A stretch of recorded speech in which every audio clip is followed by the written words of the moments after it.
જામનગરની general board મીટિંગમાં શાસક વિપક્ષ સામસામે જોવા મળ્યા। ફ્લાવર બેડને લઈને વિપક્ષ અને સત્તા પક્ષે એકબીજા પર પ્રહારો કર્યા છે। વિપક્ષ નેતા વશરામ સાગઠિયાએ ફ્લાવર બેડનો બોજો પ્રજા માથે આવવાની વાત કરી છે અને બિલ્ડરો છટકી જશે અને ટેક્સ પ્રજાએ ભરવાનો વારો આવશે તેવી વાત કરી। વિપક્ષના આક્ષેપ સામે સ્ટેન્ડિંગ ચેરમેન જયમીન ઠાકોર બચાવમાં ઉતર્યા। પ્રજાના હિતમાં રાજ્ય સરકારે નિર્ણય લીધો હોવાની વાત જયમીન ઠાકોર દ્વારા કરવામાં આવી। બિલ્ડરો જ નહીં તમામ ફ્લેટ ધારકોને પણ સ્કીમનો લાભ થશે। પ્રજા પર કોઈ વધારાનો બોજો નહીં આવે તેવી વાત કરાઈ છે। વિપક્ષ અભ્યાસ કર્યા વિના જ બોર્ડમાં આવ્યું હોવાની વાત તેમને કરી।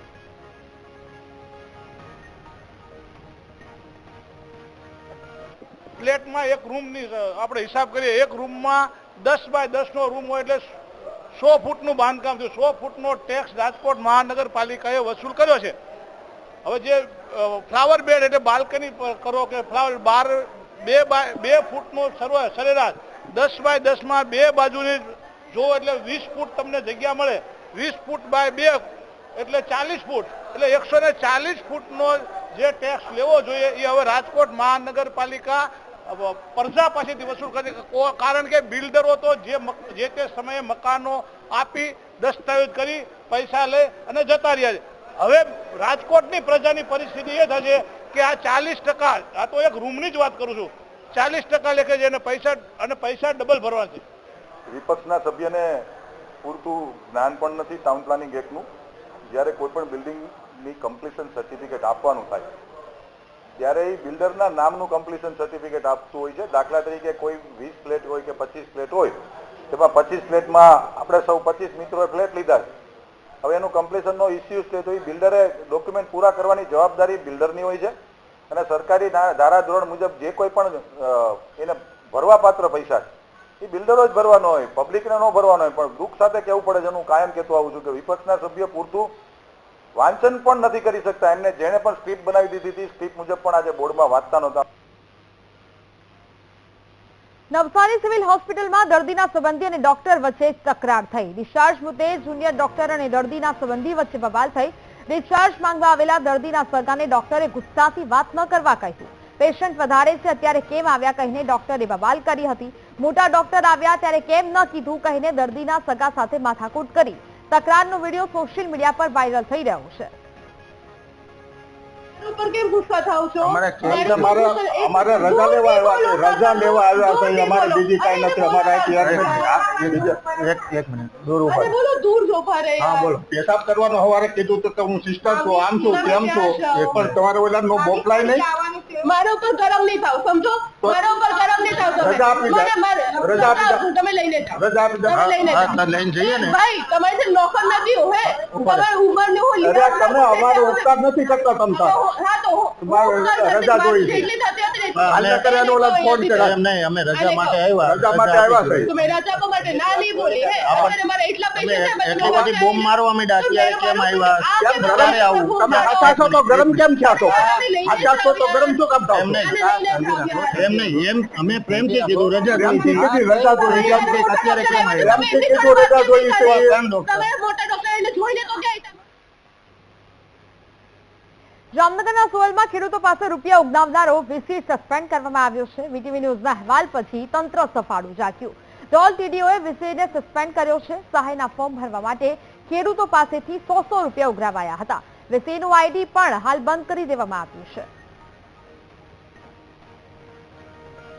માહે ઓક્ટોબર 2025 દરમિયાન થયેલ કમોસમી વરસાદને લીધે ખેડૂતોને થયેલ પાક નુકસાની અંગે રાજ્ય સરકારે જે રાહત પેકેજ જાહેર કર્યું છે તે અન્વયે પાક નુકસાની રાહત માટે જે ફોર્મ ભરવાની કામગીરી હાલ ચાલી રહી છે તે બાબતે સોયલ ગામના વીસી દ્વારા ખેડૂતોને અરજી દીઠ પૈસા ઉઘરાવવા બાબતની જે ફરિયાદ અમને ગઈકાલે અમને પ્રચાર માધ્યમોના માધ્યમથી જે મળેલી છે તે અન્વયે કાર્યવાહી કરતા અત્રેની કચેરી દ્વારા તાલુકા વિકાસ અધિકારી ધ્રોલને વીસી વિરુદ્ધ કાર્યવાહી કરવાની સૂચના આપવામાં આવેલી હતી। જે અન્વયે તાલુકા વિકાસ અધિકારી ધ્રોલ દ્વારા લગત વીસીના આઈડી જે છે એ સસ્પેન્ડ કરી એમના આઈડીમાંથી અરજી કરવા અંગેના રાઇટ્સ પરત ખેંચી લેવામાં આવ્યા છે અને વીસીને આ બાબતે નોટિસ પણ ઇસ્યુ કરવામાં આવેલી છે।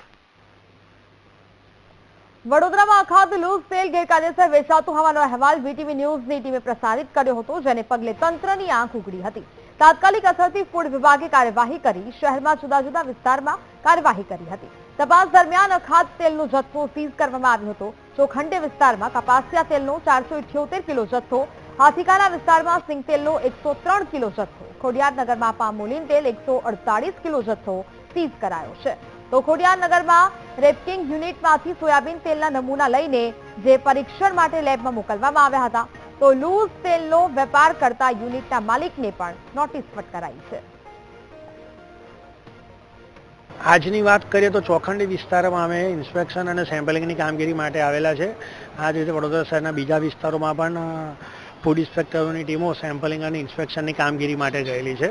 આજે જે જગ્યા પર ઊભા છે તે સેન્ટ્રલ લાયસન્સ ધારક છે, એટલે આપણે એમની પાસેથી સેમ્પલિંગની કામગીરી કરેલી નથી, પરંતુ તેમને food safety and standard act મુજબ એમને જે તેલના ડબ્બાના ગાઈડલાઇન છે, રિસાયકલ ટીનનો યુઝ નહીં કરવો, વર્જિન ટીનનો યુઝ કરવો, અને જે પણ તેલ વેચાતા હોય તે કંપની પેક જો વેચાતા હોય તેને લેબલ પ્રોવિઝન કયા કયા રાખવા જોઈએ એ વિશે એમને ગાઈડ કરેલા છે.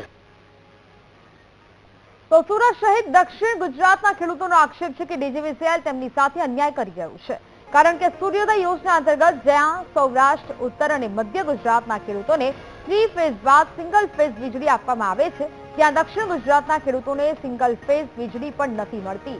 અને આ ઉપરાંત ખેડૂતોએ આરોપ લગાવ્યો છે કે અધિકારીઓ મનમાની કરે છે. ખેડૂતોની માંગ છે કે દક્ષિણ ગુજરાતમાં પણ અન્ય વિસ્તારોની જેમ સિંગલ ફેઝ વીજળી આપવામાં આવે. કરીને ઠંડીની સિઝન હોય, ઉનાળાની સિઝન હોય, અને ખાસ કરીને જ્યારે જંગલી જાનવરનો પણ ત્રાસ હોય એટલે સ્વાભાવિક સિંગલ ફેઝ વીજળી આપવામાં આવે તો એક બલ્બ સળગાવીને પોતાની ખેતરની રખેવાળી કરી શકે. જ્યારે ગુજરાતમાં, સમગ્ર ગુજરાતમાં જ્યારે સિંગલ ફેઝ વીજળી આપતા હોય ત્યારે દક્ષિણ ગુજરાતમાં કેમ નહીં? અમને ચોક્કસ આશા છે કે જ્યારે ગુજરાતમાં 8 કલાક દિવસે વીજળી થઈ છે, ત્યાં સિંગલ ફેઝ વીજળી માટે જે રીતે દક્ષિણ ગુજરાતને અન્યાય થઈ રહ્યો છે તે આવનારા દિવસોમાં ચોક્કસ ખેડૂતોને ન્યાય મળશે.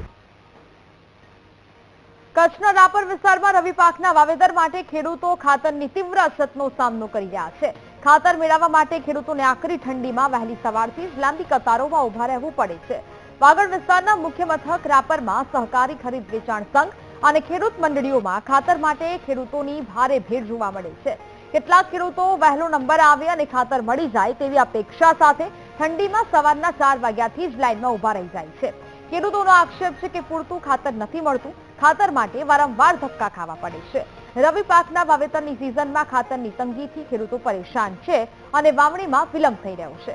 આ સમસ્યાને લઈને ખેડૂત આગેવાનો સરકાર સામે નારાજગી વ્યક્ત કરી રહ્યા છે, સાથે સરકારને ખાતરની અછત પૂર્ણ કરવા માટે વિનંતી કરી રહ્યા છે. 2 મહિનાથી આમ તો 2-3 વર્ષથી આ પ્રશ્ન છે કે ખાતરની લાંબી લાઈનો લાગવી પડે. ખેડૂતોને વાડીએ કામ કરવો, બાઈયાને લઈ અને ખેડૂતોને બજાર સમિતિમાં જવો પડે, સંઘમાં લાઈનો લગાડવી પડે. એમાં જો બીજો કોઈ વચ્ચે લાઈનમાં રહી જાય તો ખેડૂતને ખાતર ન મળે.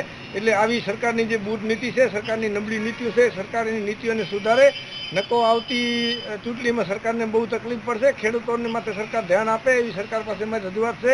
મંત્રીઓ કહેતા હોય કે હેમંતભાઈ કે કોઈને ખાતર હવે નેનો નહીં આપવામાં આવે, છતાંય નેનો યુરિયાની બાટલીઓ જલાવે છે અને અત્યારે યુરિયા ડીએપી ખાતરની જરૂર છે, છતાંય કોઈને ખાતર મળતો નથી. લાંબી લાઈનો આજની તારીખમાં રાપરમાં લાગ્યું છે. વાપીમાં કામદારોનું શોષણ થતું હોવાના આરોપ સાથે વિરોધ કરવામાં આવ્યો. વાંસદાના ધારાસભ્ય અનંત પટેલની આગેવાનીમાં હલ્લાબોલ થયો. વાપી મામલતદાર કચેરીએ 300 થી વધુ શ્રમિકોએ ધરણા કર્યા. કામદારોના વિવિધ પ્રશ્નો સાથે લેબર ઓફિસરને આવેદનપત્ર આપવામાં આવ્યું છે. અલોક કંપનીના કામદારોએ પ્રશ્નોના નિરાકરણની માંગ કરી છે. 10 દિવસમાં નિવારણ નહીં આવે તો ઉગ્ર આંદોલનની ચીમકી ઉચ્ચારાઈ છે. આપણે બેસી જશું, બધા હાથ ઊંચો કરીને સમર્થન આપો. એક રહેવાનું છે. કોઈનો કઈ બી પ્રશ્ન હોય અડધી રાતે અમારી ટીમને ગમે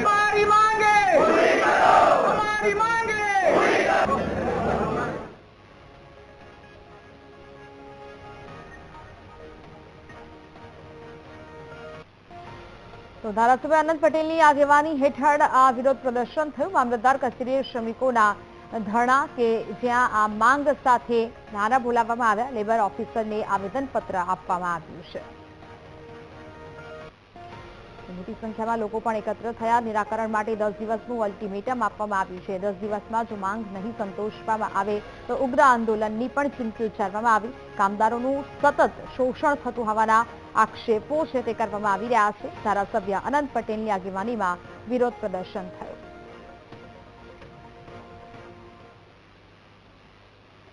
સુરત ક્રાઇમ બ્રાન્ચે 2.5 વર્ષથી ફરાર આરોપીને સકંજામાં લીધો છે. જમીનના નકલી દસ્તાવેજ બનાવતા આરોપીની ધરપકડ કરવામાં આવી. દમણના દરિયામાં ઓપરેશન કરીને ફરાર આરોપીને પકડી પાડ્યો છે. વચગાળાના જામીન મળતા આરોપી ફરાર થયો હતો. આરોપી અરવિંદ દમણમાં જેટી પર સહેલાણી બનીને આંટાફેરા કરી રહ્યો હતો અને તે દરમિયાન તેને ઝડપી પાડવામાં આવ્યો છે. દમણના દરિયામાં ઓપરેશન પાર પાડવામાં આવ્યું. વચગાળાના જામીન મળતા આરોપી ફરાર થઈ ચૂક્યો હતો અને દમણથી પોલીસે આરોપીને સકંજામાં લીધો છે.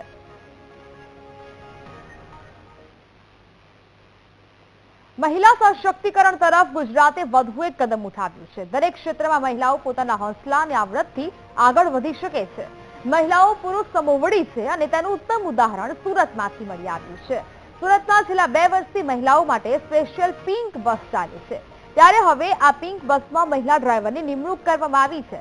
નિશા શર્મા નામની ઇન્દોરની રહેવાસી મહિલાને બસના પાયલટ તરીકે નિમવામાં આવી છે.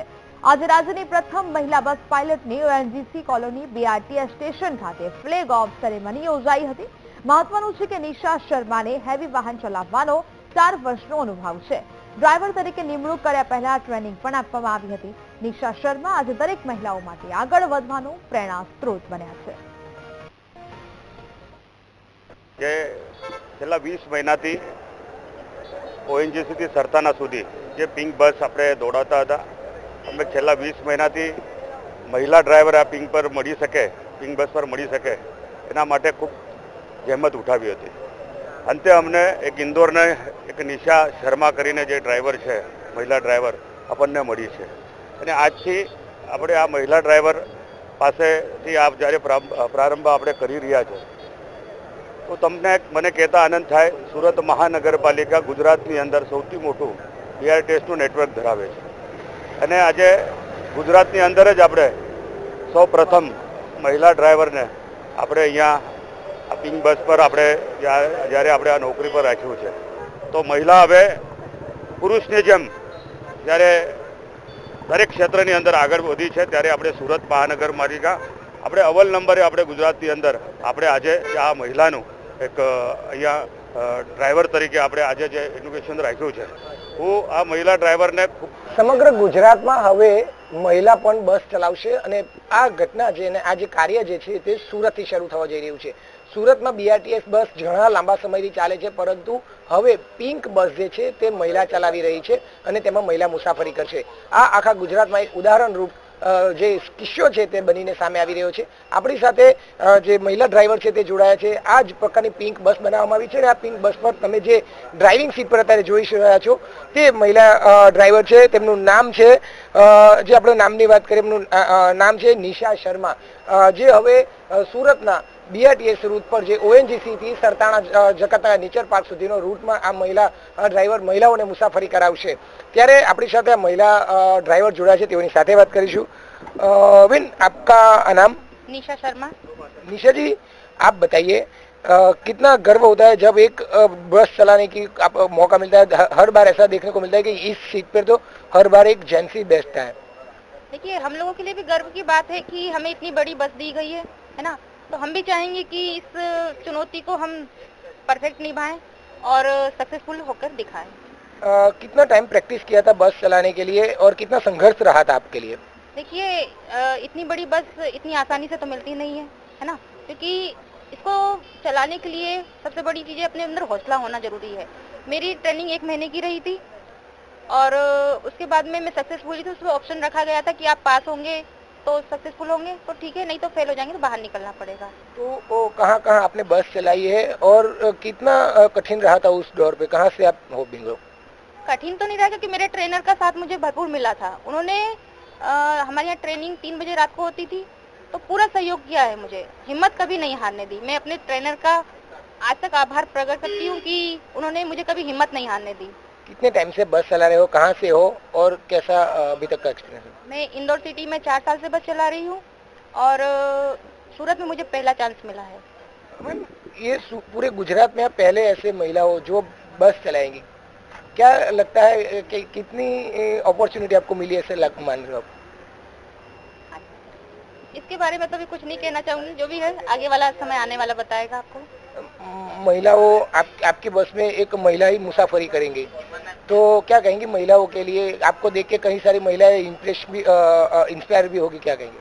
देखिए मेरा ये मानना है, कभी भी कोई भी महिला अगर पहल करती है तो छोटे वाहन से करने के बाद में धीरे धीरे धीरे एक एक सीढ़ी चढ़ना चाहिए। મંડીના સાંસદ અને અભિનેત્રી કંગના રનૌત સોમનાથ મહાદેવના દર્શન કરવા પહોંચ્યા, જ્યાં કંગનાએ ભોળાનાથને જળાભિષેક કરી માથું નમાવી આશીર્વાદ પ્રાપ્ત કર્યા હતા। કંગના તેના ભત્રીજા પૃથ્વીરાજ સાથે સોમનાથ મહાદેવના દર્શન કરવા પહોંચ્યા હતા। સોમનાથ ટ્રસ્ટે દેવી પાર્વતીની સાડી કંગનાને પ્રસાદ તરીકે અર્પણ કરી। ભોળાનાથના દર્શન કરવા ઉપરાંત કંગનાને પહેલીવાર ધ્વજની પૂજા કરવાનો લહાવો મળતા કંગનાએ ખુશી વ્યક્ત કરી। સાથે જ કંગનાએ મંદિરની પર્યટન સુવિધાઓને ઉત્તમ ગણાવી આધ્યાત્મિક પર્યટનને પ્રોત્સાહન આપવાના પીએમ મોદીના પ્રયાસોની પ્રશંસા કરી છે। बाबा जी के आज दर्शन करने के लिए मैं यहाँ पहुंची हूँ अपने परिवारजन के साथ, और जैसे कि यहाँ पे आप देख सकते हैं आरती महाआरती शुरू हो गई है, और मैंने आज सोमनाथ जी की जो ध्वजा है उसकी भी पूजा करके हमने ध्वजा भी आज चढ़ाई है यहाँ पर। तो प्रधानमंत्री श्री नरेंद्र मोदी जी का जो इनिशिएटिव है कि बाबा सोमनाथ जी का प्रसाद घर घर पहुंचे, जो देवी पार्वती की जो साड़ियाँ होती हैं वो कई महिलाओं को वितरण किया जा रहा है। तो मुझे भी आज पहली बार माता पार्वती की साड़ी जो है वो मिली प्रसाद के रूप में, तो इस करके मेरा दिन बहुत ज्यादा स्पेशल हो गया। इतनी बार बाबा के दर्शन किए हैं, लेकिन प्रधानमंत्री जी की जो सोच है इतनी वो गहरी और जितनी वो आध्यात्मिक और एक जन साधारण की भी एक क्या उनके मन में क्या बात होती है। તો દિલ્હી બ્લાસ્ટ પછી સુરત પોલીસ હવે એક્શનમાં આવી છે અને હવે કાર્યવાહી થઈ રહી છે, તેને લઈને આ પ્રેસ કોન્ફરન્સ છે તે યોજવામાં આવી છે। દિલ્હી બ્લાસ્ટ પછી સુરત પોલીસના આ પ્રેસ કોન્ફરન્સ जो हमारे शहर में है અત્યારે એ આ લોકોનો ઉપર जो અમારા લોકો જે રીતે કાર્યવાહી થાય છે કે સતત એના ઉપર અમારા वॉच रहे, कंट्रोल रहे, જેથી કોઈ પણ પ્રકારની એક્ટિવિટીમાં લોકો શામિલ નહીં થાય। બહુ મોટો એક પ્રિવેન્ટિવ એક્શન તરીકે આ એક્સરસાઇઝ રહેશે।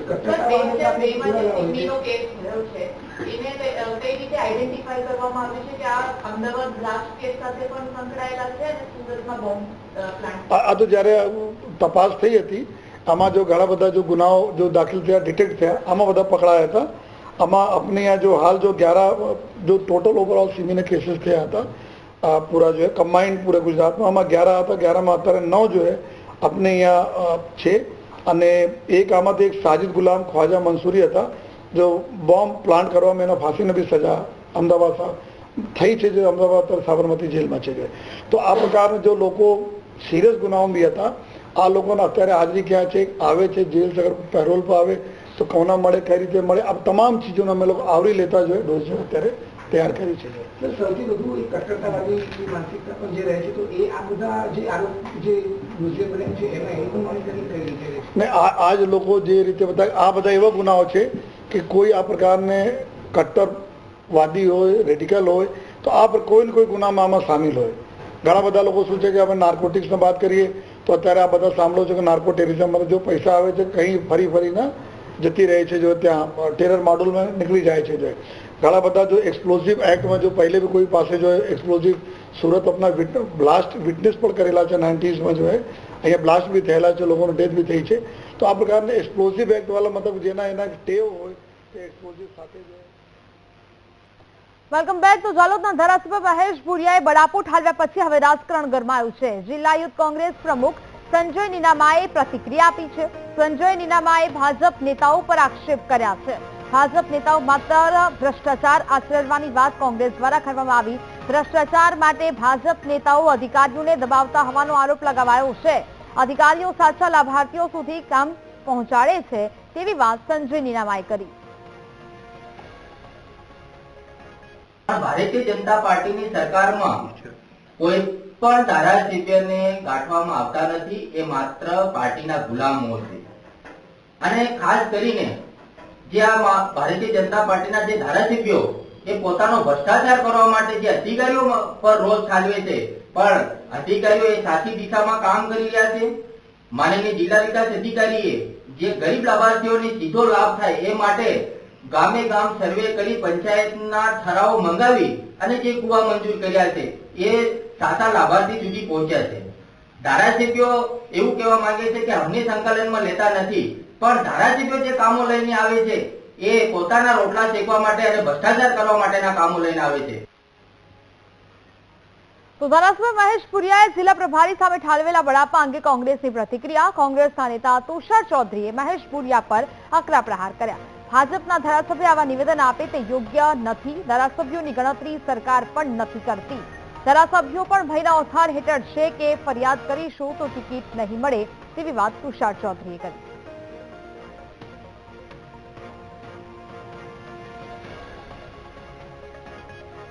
તાજેતરમાં જ દાહોદમાં જે મહેશ ભુરિયા દ્વારા જે નિવેદન આપવામાં આવ્યું હતું પ્રભારી મંત્રીની હાજરીમાં, તો મને પ્રશ્ન એ થાય છે કે આવું નિવેદન તો વિરોધ પક્ષના ધારાસભ્ય આપે તો સમજી શકાય કે સરકારમાં એમનો અવાજ સંભળાતો નથી, પણ સત્તાધારી પક્ષના ધારાસભ્યો જ્યારે આવું નિવેદન આપતા હોય તો એનું કારણ એક જ હોઈ શકે કે પ્રચંડ બહુમતીવાળી આ સરકારમાં ધારાસભ્યની ગણતરી સરકાર પણ નથી કરતી, મુખ્યમંત્રી પણ નથી કરતા, સરકારના મંત્રીઓ પણ નથી કરતા. અને આ ઘટનાક્રમ જોઈને અધિકારીઓ બી સમજી ગયા છે કે ભાઈ આ ધારાસભ્યને જો આ લોકો જ નહીં ગણતા હોય તો આપણે પણ ગણવાની જરૂર નથી. એના કારણે આ આક્રોશ મહેશ ભુરિયાનો આવ્યો હોય એવું લાગી રહ્યું છે. અને બીજી એક વસ્તુ એ પણ છે કે ધારાસભ્યએ અધિકારીની ફરિયાદ સરકાર સુધી પહોંચાડવી જોઈએ. જો એમના મત વિસ્તારનો અધિકારી એમનું સૂચનાનું પાલન ના કરતો હોય તો એમણે મંત્રી સુધી ફરિયાદ કરવી જોઈએ, પણ એ લોકો એ ફરિયાદ કરી શકવાની સ્થિતિમાં પણ નથી કે કારણ કે એ લોકોને ડર છે કે પછી અમે ફરિયાદ કરવા જઈશું, સરકાર સામે પડીશું તો કદાચ કાલે અમારો મંત્રીમંડળમાં વારો નહીં આવે, બીજી વાર ટિકિટ નહીં મળે. એટલે એ બી ભયના ઓથાર હેઠળ પાર્ટીમાં પણ કોઈ રજૂઆત કરી શકતા નથી. તો રશિયા Su-57 સ્ટેલ્થ ફાઇટર વિમાનની સંપૂર્ણ ટેકનોલોજી ભારતને ઓફર કરી પુતિનની આગામી ભારત મુલાકાત પહેલા રશિયાએ આ મોટો સંરક્ષણ પ્રસ્તાવ મૂક્યો છે. આધુનિક Su-57 સ્ટેલ્થ ફાઇટરની સંપૂર્ણ અને ડિટેલ ટેકનોલોજી એક્સેસની ઓફર કરાઈ છે. રશિયામાં બનેલા Su-57 વિમાનનું ઉત્પાદન ભારતમાં શિફ્ટ કરવાની યોજના છે.